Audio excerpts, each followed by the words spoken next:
ओम श्री धन्वंतराय नमः। ओम श्री धन्वंतराय नमः। आदरणीय मित्रों,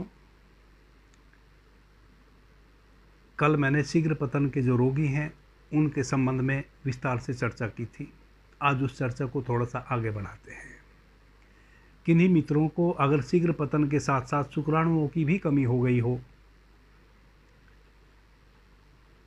वे क्लीव हो गए हों, नपुंसक हो गए हों, वैसे मित्रों के लिए अपामार्ग एक औषधि है जो अमृत तुल्य लाभ पहुंचा सकती है। यूं तो अपामार्ग कहीं भी आपको बंजर जो भूमि है वहां उग आते हैं। अक्सर रेलवे लाइन जो होती है उसके किनारे आपको अपामार्ग के पौधे मिल जाएंगे। अपामार्ग का पौधा 1-1.5-2 फीट की बाली आती है उसमें, और छोटे छोटे कांटे होते हैं। जब हम रास्ते से निकल रहे होते हैं, यदि हम अपामार्ग के उक्षूप के पास से गुजरेंगे तो वह हमारे शरीर में लिपट जाते हैं। छोटे छोटे होते हैं। यह उक्षूप 2.5 से 3 फीट ऊंचा होता है और पूरे उत्तर भारत में यह उक्षूप पाया जाता है। बरसात के दिनों में यह काफ़ी मात्रा में उग आता है। सर्दियों के समय में इसमें बाली आ जाती है और इसके बीज पकने लगते हैं। छोटे छोटे इसके अंदर बीज होते हैं। तो वही अपामार्ग औषधि आप पंसारी के यहाँ से ले आइए। अपामार्ग औषधि को पंसारी के यहाँ से लाकर छाया में सुखाकर उसको बारीक चूर्ण बना लीजिए। बंग भस्म ले आइए 10 ग्राम, 250 मिलीग्राम बंग भस्म और 1.5 ग्राम अपामार्ग का चूर्ण। अपामार्ग औषधि का चूर्ण 1.5 ग्राम के करीब और 250 मिलीग्राम बंग भस्म, दोनों को मिलाइए। शहद, घी या मलाई में उसको अच्छे तरीके से पेस्ट बना लीजिए। अगर सर्दी का समय है तो आप च्यवनप्राश भी ले सकते हैं। 1 चम्मच च्यवनप्राश लीजिए, 1.5 से 2 ग्राम अपामार्ग का चूर्ण ले लीजिए, 250 मिलीग्राम बंग भस्म ले लीजिए। तीनों को उसमें मिलाइए, 1 चम्मच च्यवनप्राश में मिला लीजिए और उसको खा लीजिए। ऊपर से 1 गिलास दूध पी लीजिए।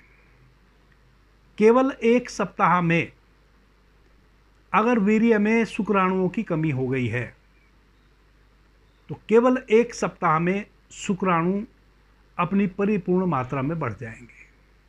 क्लीवनेस समाप्त हो जाएगी, नपुंसकता समाप्त हो जाएगी। अगर शुक्राणु बिल्कुल नील हैं तो यह औषधि कार्य नहीं करेंगी। अगर शुक्राणु 2% भी हैं तो वह बढ़कर 1 सप्ताह में 50% हो जाएंगे। अगर आप 40 दिन इस औषधि का सेवन करते हैं तो वह 100% बढ़ जाएंगे। इस औषधि का सेवन करने से पहले आपका पेट साफ रहना चाहिए। तो सबसे पहले आप 20 ml कैस्टर ऑयल आता है, एरंडी का तेल, एरंडी का एक पेड़ होता है, उसका तेल आता है, पंसारी के यहाँ आपको मिल जाएगा। आयुर्वेदिक स्टोर पे भी आपको मिल जाएगा। डाबर, बैद्यनाथ, सभी कंपनियां एरंड का तेल रिफाइंड करके पैक करती हैं। तो एरंड का तेल आप ले आइए 20 ml, 1 गिलास दूध या 1 गिलास गर्म पानी में डालिए। रात्रि में सोने के समय उसको पी लीजिए। अगले दिन आपका पेट साफ हो जाएगा। जब आपका अगले दिन पेट साफ हो जाएगा उस दिन से आप इस औषधि का सेवन करना शुरू करेंगे। अगर आपको कॉन्स्टिपेशन रहता है तो फिर प्रतिदिन आप भोजन के पश्चात रात्रि में 1 चम्मच त्रिफला चूर्ण का सेवन करेंगे।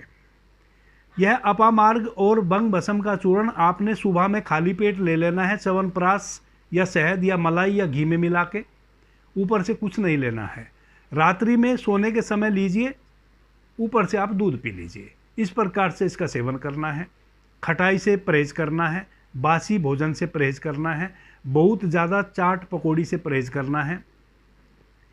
जो भी उत्तेजक चीज़ें हैं, यदि हमारे शरीर में शुक्राणुओं की कमी हो गई है तो एक विशेष टेम्परेचर के कारण ही शुक्राणु मरते हैं। तो हमारे शरीर में पित्त की वृद्धि हो जाती है, तभी शुक्राणुओं की कमी होती है। इसको आप ऐसा समझें। पित्त बसता है आपके कंधों में और यहीं से पूरे शरीर में उसका विसर्जन होता है। जब तक पित्त की वृद्धि नहीं होगी तब तक आपके शुक्राणु नष्ट नहीं हो सकते। अब कोई भी पित्तवर्धक चीज़ें आप सेवन नहीं करेंगे इस औषधि को लेने के क्रम में। ऐसे तो आप कभी भी ना करें तो बहुत अच्छी बात है, लेकिन इस औषधि को लेने के क्रम में आप बिल्कुल भी पित्तवर्धक चीज़ों को नहीं लेंगे। बहुत अधिक खटाई, बहुत अधिक मिर्च, बासी भोजन, खट्टा, कुचिष्ट भोजन नहीं लेंगे, नहीं ग्रहण करेंगे। और कम से कम 40 दिन तक आप स्त्री प्रसंग भी नहीं करेंगे, ब्रह्मचर्य का पालन करेंगे। इससे आपके शुक्राणु की पूर्ति तो होगी ही, आपका वीर्य गाढ़ा होगा और हर प्रकार से मर्दाना ताकत आपकी फिर से ग्रोथ करेगी। परहेज का ध्यान रखेंगे, इस प्रकार से औषधि का सेवन करेंगे, 100% आपको लाभ होगा। अगर किसी को 100% शुक्राणु नील हो गए हैं, उसका भी उपाय है जो मैं नेक्स्ट चर्चा करने वाला हूँ। अभी के लिए इतना ही। आपने मुझे ध्यान से, प्रेम से सुना, उससे मैं बहुत अनुग्रहित हूँ। सभी मित्रों को मेरा प्रणाम, धन्यवाद। जय श्री राम।